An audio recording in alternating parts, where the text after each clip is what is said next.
do people fall for it? I don't know. No judgment if you know someone, if you have a loved one who has been a victim of this. But make sure that you're never a victim, okay? Okay. So let's get started.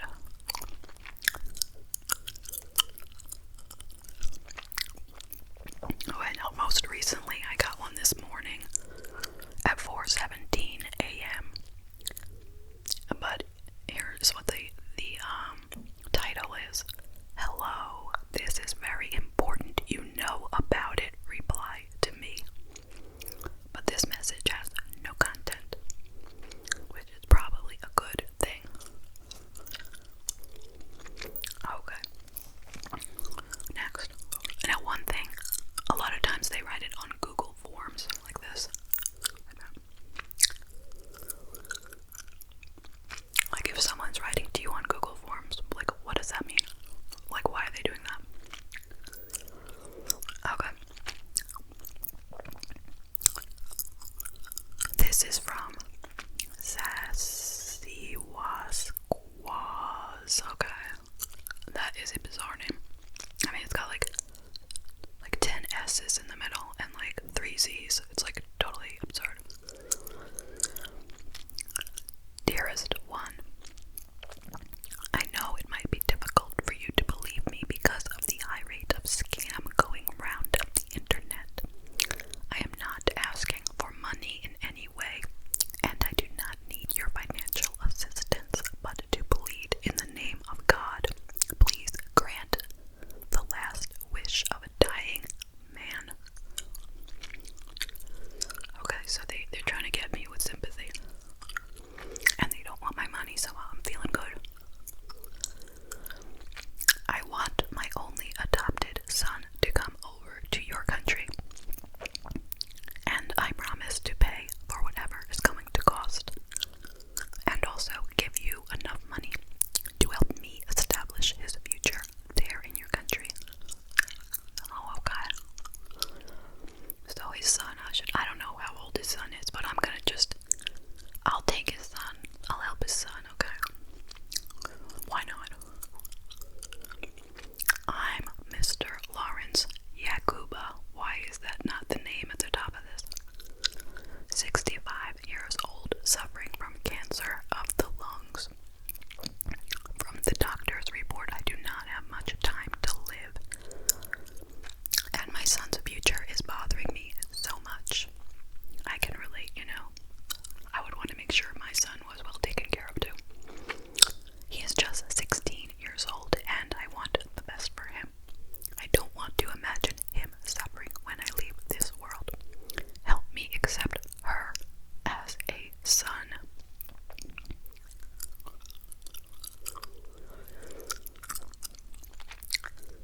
Friend, brother, and be his guardian. That doesn't make any sense.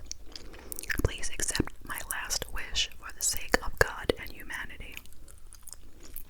So if I don't do it, then I'm doing something against God and humanity. I will be glad to hear from you. Please put me in your prayers, and please God will bless you and your family. Thanks. Okay. Now, even if I was a sucker, they didn't even offer any money. They just said they'll give me enough to take care of him, and that is not even going to get somebody that this is going to be useless. He will get no responses. Okay, next.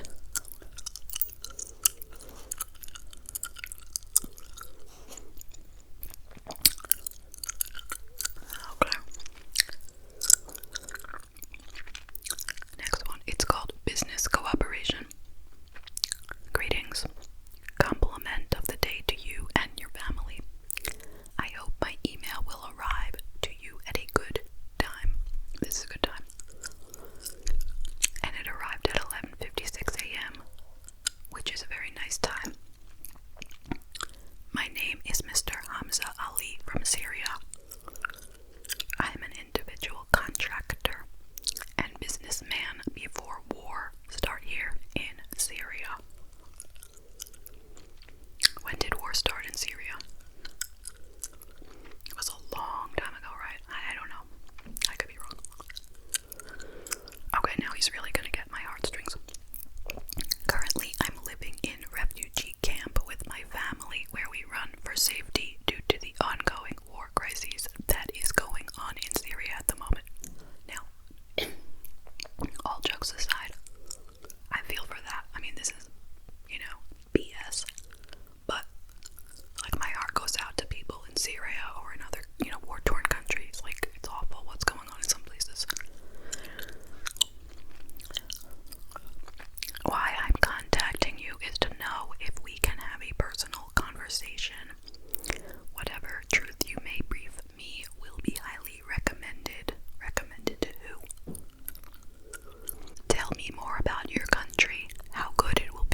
result, you may brief me. I do let me know your idea and knowledge regarding this or any other profitable investment venture you may suggest. I suggest opening a McDonald's. Can't lose. I have huge capital for investment, which I will like to invest in your country if you are interested with my proposal. In my next mail, I will explain the full details of the project and interest. I shall tell you more about myself when I read from you. You may as well tell me a little more about yourself when replying. I look forward to read from you at your earliest convenient time. Please reply in my personal. Like, why me? Like, I am supposed to assume that it's just to me, right? Like, why me? Who am I? Why is he gonna trust me? Does he know me? He doesn't know me, so yeah. Okay. Alright. This one is just called Attention, Dear Friend. Compliment of the day to you. Didn't the last guy say that? I sent you a mail a couple of days ago about a transaction and haven't heard from you since then. The message was to solicit your partnership to transfer the sum of 11.5 million US dollars. Oh, that is bad that I didn't notice that previous email because I definitely want 11.5 million. Deposited by my late client. How have the same last name with you from the same country? Oh.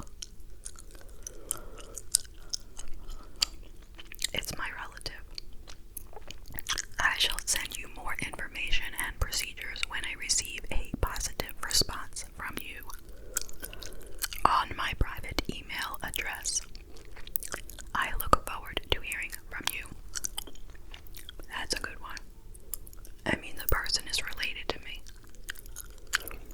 They have the same last name, except my name on here is my ASMR addiction, so, it's not really my name. Duh. Okay. Next. The title here is Yes. Yes, comma. That's the title. My greetings to you. My names are James Morgan. I sent you this letter some time ago. Why do they keep telling me they sent me something already? But I'm not sure if you got it. I didn't get it. I am contacting you in respect of my late client, a national of your country who shares the same surname with you. Oh, another one. I have a lot of rich relatives from around the world who died of heart attack. He deposited US money, 10.5 million, here in my country, and he died without any registered next of kin as he was long divorced and had no child who seemed to be your relative. I see. That's a problem. Could you diligently come up for this claim? I will be glad to present you to the bank as his next of kin so that the proceeds of his fund will be done in your name. Good. I am his personal lawyer and will give you all the necessary assistance to achieve this claim. But if you are not interested, do not bother to respond back, and please treat this information as confidential. Uh-oh, I just told the whole internet. Please, I need your urgent response for more details. I better get on that. Okay, here's the next one. My name is Mr. Omar Sissoko, and I write to see your service to solicit for your assistance and guidelines in making a business investment and transfer of 13,600,000 US dollars to your country and with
US 11.5 million immediately to your account.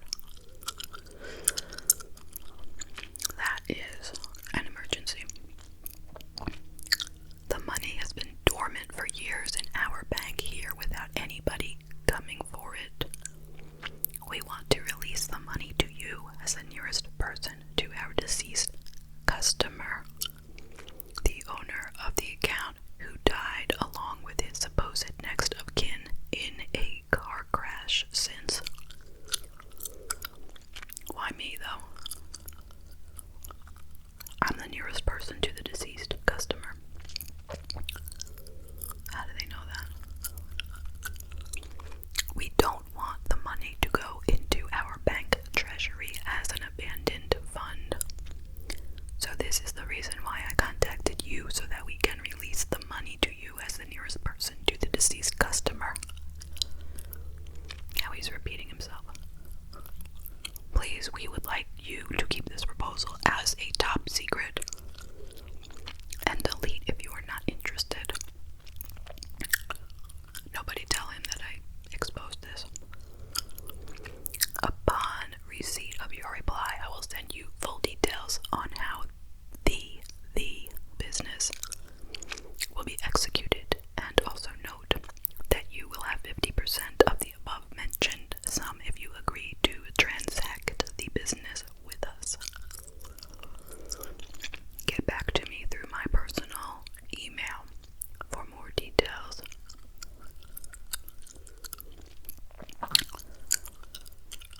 Yeah. And that's it. Now, okay, all joking aside, are there people who will read that and believe it? Is there an American person who will read that email and think it is possible that they have a distant relative that they never heard of? And there's no name even given for these relatives, but there's a distant relative who died with like $11 million, and you're gonna get it, and they're gonna send it to you. Like what? Like a nobody, I'm sorry. And if you say like, really, really old people or whatever, but they don't read emails, right? For those people, they usually get them on phone scams. So, I don't know. I can't imagine how these people could be successful, especially in the one that asks, can they send me their son? Like, I mean, I don't know this guy. Like, even if I was like super religious and wanted to help somebody and believe the story, like, I'm not just gonna take a complete stranger just because another complete stranger is dying. Like, I don't know either of you. So whatever. It's just totally absurd that there's people sitting there writing this stuff up and sending it, and they obviously must be getting some success out of it, or they would not be doing it. That's pretty scary. So anyway, you guys, be safe out there. And although this stuff is really obvious, there's a lot of things that are not obvious. And I myself try to be very careful, even though you can make a mistake, because some of them are really tricky. Like, especially be careful about clicking on links. That's the main thing. Like, when I get a link and I'm not quite sure 100% like who sent it to me,